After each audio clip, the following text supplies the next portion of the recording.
अस्सलाम वालेकुम व्यूअर्स, कैसे हैं आप सब।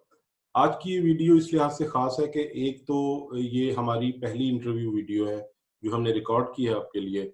और दूसरा ये कि जैसा कि आपको पता है कि ये चैनल सोशल पाकिस्तान हमने डेडिकेट किया हुआ है पाकिस्तान में होने वाले बिजनेसेस, उनकी प्रमोशन और पाकिस्तान में नए आने वाले स्टार्टअप्स के बारे में।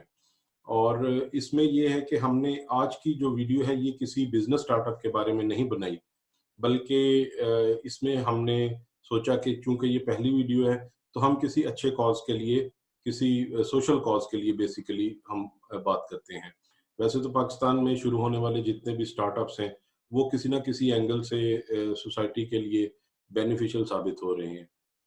लेकिन इस वीडियो में हमने किसी स्टार्टअप को दावत नहीं दी, बल्कि हमने एक ऐसी शख्सियत को दावत दी है जिन्होंने दिन रात मेहनत करके लाहौर में अपना एक मकाम बनाया हुआ है और जिनकी एक वेलफेयर सोसाइटी है जिसके ज़रिए वो माशरे में होने वाले मुख्तलिफ इश्यूज़ पर बात करती हैं और उनके बारे में कोई हल तलब इक़दामात भी करती हैं। तो बगैर किसी वक़्त ज़ाया किए हम आगे बढ़ते हैं और इनसे बात करते हैं और इनसे सुनते हैं कि ये पाकिस्तान में क्या-क्या कारनामे सरअंजाम दे रही हैं। और हमारे साथ हैं मिसेज़ आसमा फरहाद, जो कि गो ग्रीन वेलफेयर सोसाइटी की चेयरपर्सन भी हैं, उसकी फाउंडर भी हैं और सीईओ भी हैं। तो आइए इनसे बात करते हैं।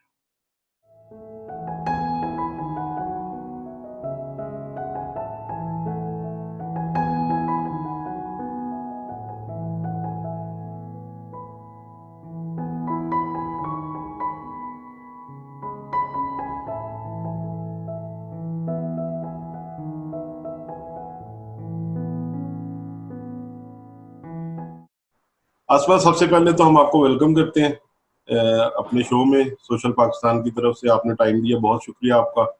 और ये बताएं कि आपने गो ग्रीन वेलफेयर सोसाइटी का आइडिया कैसे आया और ये कब से आप लोग ये काम कर रहे हैं। बिस्मिल्लाहिर्रहमानिर्रहीम, अस्सलाम वालेकुम। अली साहब, ऐसा है कि सोसाइटी में कुछ करने की, जब हम बहुत सारे प्रॉब्लम्स देख रहे होते हैं अपने आसपास, तो कुछ करने की डिज़ायर ज़रूर होती है। हम लोगों भी कुछ ऐसी ख़वातीन हैं, मोस्टली टीचर्स ही हैं, जो कुछ करना चाह रही थी, क्योंकि आसपास के जो प्रॉब्लम्स हैं वो इतने इतने प्रेवलेंट है कि हम उनको इग्नोर नहीं कर सक रहे थे। तो हम लोगों ने एक प्लेटफॉर्म इसी नियत से बनाया था कि हम कुछ भी उसमें करना चाहें, सोशल कॉजेस को टेकअप करें, और जिस सोशल कॉज को भी हम टेकअप करना चाहें तो हमारे पास एक फ्रीडम हो, हम उसको अपने अंदाज से चला सकें। तो गो ग्रीन वेलफेयर सोसाइटी की बुनियाद इसी थॉट के ऊपर थी। और जो हमारे फाउंडिंग मेंबर्स हैं, जो कि मैं आपको बता चुकी हूँ कि मोस्टली खवातीन हैं और टीचर्स हैं। सो आपको अंदाज़ा, हमें व्यूअर्स को भी अंदाज़ा होगा कि टीचर्स के रिसोर्सेज थोड़े से लिमिटेड होते हैं। और जब हमने काम करना शुरू किया तो इस चैलेंज को कवर करने के लिए हमें डिजिटल टेक्नोलॉजी का इस्तेमाल काफ़ी कारआमद साबित हुआ हमारे लिए। तो ये कुछ इनोवेटिव आइडियाज़ को लगा के लिमिटेड रिसोर्सेज में कुछ इम्पैक्टफुल करने का इरादा था, जिसकी वजह से गो ग्रीन वेलफेयर सोसाइटी की बुनियाद रखी है। हमने इसको 2017 में फॉर्मली स्टार्ट किया था और अब तकरीबन माशाल्लाह 2 साल हो गए हैं हमें इसके ऊपर काम करते हुए। और इस दौरान हम लोगों ने 4 कॉजेज़ पे तो हम एक्टिवली काम कर रहे हैं, और इसके अलावा जो बाकी 3 हैं वो हमारे पाइपलाइन में है। उसको इंशाल्लाह हम अगले कुछ अरसे में उसको भी, और इसके अलावा और भी बहुत सारी कॉजेज़ को साथ लेकर चलने का इरादा है। Okay, very nice. तो ये आप स्पेसिफिकली खवातीन की एजुकेशन पे आप लोग काम कर रहे हैं? नहीं जी, हमारी फाउंडिंग मेंबर्स मोस्टली खवातीन हैं। ओके। लेकिन हम लोगों का काम जो है वो कोई जेंडर स्पेसिफिक नहीं है। इनफैक्ट हम लोग ट्रांसजेंडर्स की एम्पावरमेंट के ऊपर भी काम कर रहे हैं, ख्वातीन के लिए भी स्किल्स ट्रेनिंग के ऊपर काम कर रहे हैं, बच्चों को पढ़ा रहे हैं, बॉयज एंड गर्ल्स। तकरीबन देयर आर 300 स्टूडेंट्स जिनको हमारे 5 नॉन फॉर्मल हब्स हैं जहाँ से एजुकेशन मिल रही है। और इसी तरह से जो हमारी चाइल्ड सेफ्टी एंड प्रोटेक्शन वाली कॉज है वो भी बॉयज एंड गर्ल्स बोथ उसके बेनिफिशियरीज हैं।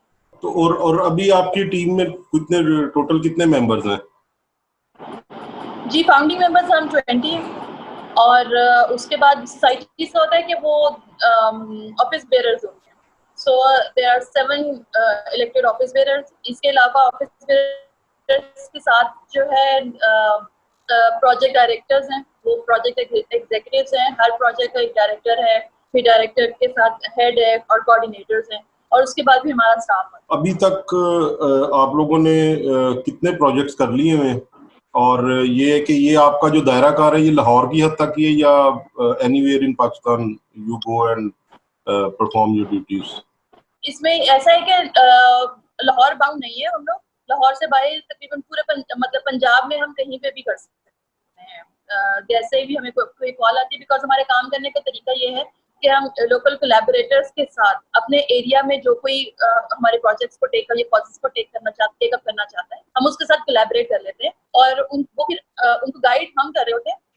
मतलब बैक एंड पे हम लोग होते हैं, लेकिन हमारे जो लोकल कोलैबोरेटर्स होते हैं वो अपनी फील्ड में और अपने एरिया ऑफ इंटरेस्ट काम कर रहे होते हैं। फॉर इंस्टेंस, हमारे नॉन फॉर्मल एजुकेशनल हब जो है उसकी कंप्लीट टीचर्स की ट्रेनिंग हम लाहौर से बैठे दे रहे हैं, लेकिन हमारा एक हब जो है वो मुरीके में है, एक हब तौनसा के गांव में है, एक एजुकेशनल हब जो है वो शादरा में है। तो हम डिजिटल टेक्नोलॉजी को यूज करके हम ऑनलाइन टीचर्स को ट्रेन भी कर रहे हैं, उनको वीकली हम उनके साथ कोऑर्डिनेशन भी करते हैं, जैसे कि रेगुलर स्कूल्स में होती है, लेकिन सिर्फ हम उसको डिजिटल लैंडस्केप के ऊपर कर रहे होते हैं। और वो जो हमारे टीचर्स हैं वो अपने ही एरिया के बच्चों को लेकर तो पढ़ा रहे होते जी। हैं। जैसे लाहौर में हमारा एक एजुकेशनल हब जो है वो फैसल टाउन में है, और एक एजुकेशनल हब जौहर टाउन के स्लम्स में है। तो वो टीचर जो है वो वहाँ पे उनकी एक्सेस थी, उन्होंने कहा जी मैं यहाँ के बच्चे पढ़ाना चाहता हूँ। हमने कहा जी हम आपको सिखाते हैं कि बच्चे कैसे पढ़ाते हैं, मॉडर्न एजुकेशन सिस्टम में कैसे बच्चों को पढ़ाया जाता है। तो हम वो एक्टिविटी बेस्ड लर्निंग जो है अब वो स्लम्स में इंट्रोड्यूस कर रहे हैं। यानी पाकिस्तान में सारे अच्छे काम करने का ठेका आप लोगों ने ले लिया हुआ है,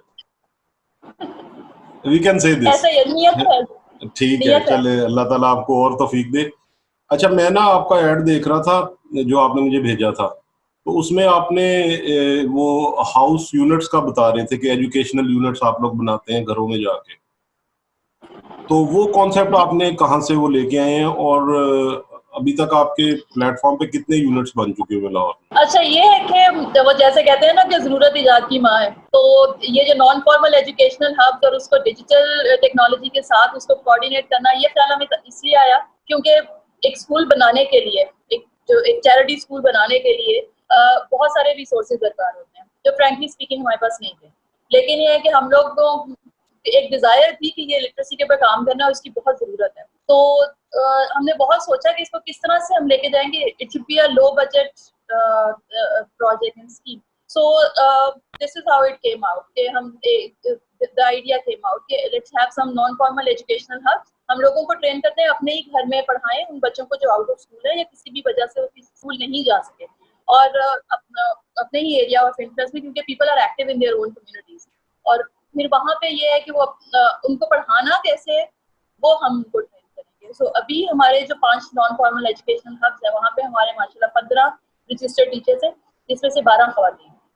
क्योंकि ये सिस्टम कुछ इस तरह का है कि home based earning opportunity provide कर रहे हैं, तो खवातीन जो है वो इसको बड़ा खुश होकर लेती हैं। बिल्कुल ठीक है। और इसमें आपको अभी तक गवर्नमेंट की तरफ से भी कुछ सपोर्ट मिली है या you guys are doing on your own? Punjab literacy department से हमें बड़ी एप्रिसिएशन है, वो हमारी इंस्पेक्शन भी हमारे बिहाफ पे करते हैं। Actually we have partnered with them, और वो भी हमारे नॉन फॉर्मल हब्स में जाके इसकी मॉनिटरिंग और देखते हैं। तो उन्होंने अपना एक सेटिस्फैक्शन शो की है हमारे इस प्रोजेक्ट के ऊपर। और जो ट्री प्लांटेशन वाली एक्टिविटी है उसमें हमारा PHA लाहौर के साथ कोलैबोरेट हो रहा है। इंशाल्लाह अगले कुछ महीनों में हम लोग PHA लाहौर की जब स्प्रिंग की कॉल आती है तो हम वहाँ पे लाहौर में आप सब देखेंगे हम लोग 20,000 दरख्त PHA लाहौर के साथ लगाएंगे लाहौर में। और ये एक एजुकेशनल कैंपेन होगी जिसका हम स्कूल्स में और पब्लिक प्लेसेस पे भी लेके जाएंगे, जस्ट टू रेज अवेयरनेस कि हम दरख्त लगा तो रहे हैं, लेकिन उसकी वजह क्या है, इसकी जरूरत क्यों है कि हमें इतनी इमरजेंसी में दरख्त लगाने हैं। और दरख्त लगाने का शौक तो अच्छी बात है, होना चाहिए। खान साहब भी इस चीज़ के ऊपर बहुत कीन है, लेकिन ये क्लाइमेट चेंज एक बहुत बड़ी रियलिटी है और बहुत बड़ी बहुत इसमें बहुत खतरा है। It's a very threatening position, because एक कंट्री की प्रॉस्पेरिटी के लिए एटलीस्ट 25% उसका जो लैंड है वो फॉरेस्ट कवर होना चाहिए, जो कि पाकिस्तान में हमने रिड्यूस करके सिर्फ 3% पर ले आए। और उसके बाद क्या है, इसके बाद कुछ भी नहीं, इसके बाद तबाही है। हवा चलेगी, आंधी चलेगी तो उसको रोकने वाला कोई नहीं है, फ्लड्स आएंगे तो फ्लड्स को रोकने वाला कोई नहीं है, किसी किस्म की इन्फेक्शन वबा होती है, स्मोक फैलता है, स्मोक को रोकने के लिए हमारे पास कोई बैरियर नहीं है। इसके अलावा आपकी कोर सर्विसेज में और क्या चीजें हैं? अच्छा, इसमें यह है कि स्कूल से घर तक हमने एक गेम डिजाइन की हुई है। ये बेसिकली चाइल्ड सेफ्टी और प्रोटेक्शन के ऊपर एक अवेयरनेस कैंपेन है, और इसका मकसद सिर्फ अवेयर करना नहीं है, इसका मकसद बच्चों को एम्पावर करना भी है कि अगर गॉड फॉरबिड्स आप किसी ऐसे सेफ्टी के किसी डिलेमा में हैं जहाँ पे आपको समझ नहीं आ रही है which one is the safest option, तो हम उनसे ये चीज गेम के थ्रू हम उनको ये कम्युनिकेट करते हैं कि किस किस्म की सिचुएशन में या सेफ्टी के डिलेमा में आपको किस किस्म की सेफ ऑप्शन ऑप्ट करनी चाहिए। तो इसी थॉट के तहत हम लोगों ने जब ये ज़ैनब का जब इंसिडेंट हुआ है जिससे कि पूरी नेशन को हम जस्ट जोल्डेड अस बिल्कुल आवर कॉन्शियसनेस, तो हम लोगों ने ये सोचा कि हम इसमें क्या कर सकते हैं। और देखिए, एक तो ये होता है कि जो कि कॉमनली जब इस किस्म का कोई इंसिडेंट जो है वो आता है, नजर के सामने आता है, तो एक कॉमन सी डिमांड स्टार्ट हो जाती है जी कि इसको जो कल्प्रिट है उसको हैंग कर दिया जाए, उसका कोई वायलेंट सोल्यूशन निकालें, उसको ये करें, उसको वो करें, उसको इबरत का निशान बनाए। वो ठीक है, वो लॉ इज देयर तो that has to be that can take care of it, लेकिन हम उस कल्प्रिट के साथ उस एक इंसिडेंट के साथ उस एक क्राइम के बाद हम कल्प्रिट के साथ क्या कर रहे हैं, that is not the solution. The real solution is prevention. तो उसके लिए हम लोगों ने ये एक अवेयरनेस कैंपेन डिजाइन की है जिसमें हम बच्चों को एंगेज कर सकते हैं, फैमिली को एंगेज करते हैं, हम उनके स्कूल्स को एंगेज करते हैं, स्कूल के स्टाफ को ट्रेन करते हैं कि बच्चों के लिए हम कैसे एक जगह को सेफ बना सकते हैं, चाइल्ड सेफ बना सकते हैं। और उसमें उसके डिफरेंट कंपोनेंट्स हैं, उसमें वर्कशॉप्स हैं, उसमें ट्रेनिंग सेशंस हैं, उसमें कम्युनिटी टॉक्स हैं, तो बच्चे अपने इश्यूज आके बोलते हैं, रेज करते हैं कंसर्न्स, और ऑब्वियसली एक गेम भी है जिसमें बच्चे खेलते हैं। उस गेम में ये है कि कुछ हाइपोथेटिकल सिचुएशंस ही होती हैं, और उसमें बच्चे से पूछा जाता है कि आपने अगर आप इस किस्म की सिचुएशन में हैं, फॉर इंस्टेंस आप शॉपिंग मॉल में हैं और आप you have lost contact with your family, तो आप क्या करेंगे। अब आगे उनसे ये पूछा, उनको 3 ऑप्शंस भी दी जाती है। आप रिक्शा पकड़ के या कोई पब्लिक ट्रांसपोर्ट पकड़ के घर चले जाएंगे, आप खुद ही अपने पेरेंट्स को ढूंढने लग पड़ेंगे, या तीसरी ऑप्शन ये है कि आप वहाँ पे जो रिसेप्शन काउंटर है उसे जाके इन्फॉर्म करेंगे। तो अब कुछ होते हैं वो डिफरेंट ऑप्शन सेलेक्ट करते हैं, लेकिन the correct option and the safest option is to inform the desk, जो रिसेप्शन डेस्क है। ठीक है, अब उस गेम का डिजाइन ऐसा है कि बच्चों ने स्कूल से घर तक जाना है और हर टर्न के ऊपर उन्होंने एक सवाल का जवाब देना है। अगर वो सेफ ऑप्शन को ऑप्ट करते हैं तो only then they can move forward. अगर वो अनसेफ ऑप्शन जो है उसको ऑप्ट करते हैं तो they will have to move back. तो बच्चों को घर जाने की जल्दी में और गेम को जीतने की जल्दी में उनके पास और कोई चॉइस नहीं, उनको सेफ ऑप्शन एक्सप्लोर करनी है, उनको डिस्कस करनी है।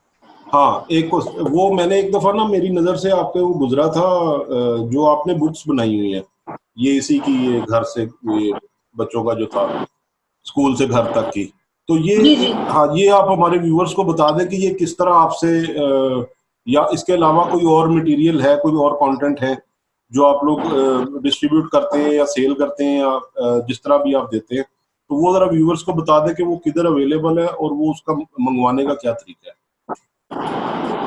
अच्छा, ये जो गेम है स्कूल से घर तक, ये ऑनलाइन भी अवेलेबल है, और इसको आप हमारे पेज के ऊपर जो है वो इनबॉक्स करके भी वहां से भी बुक करवा सकते हैं।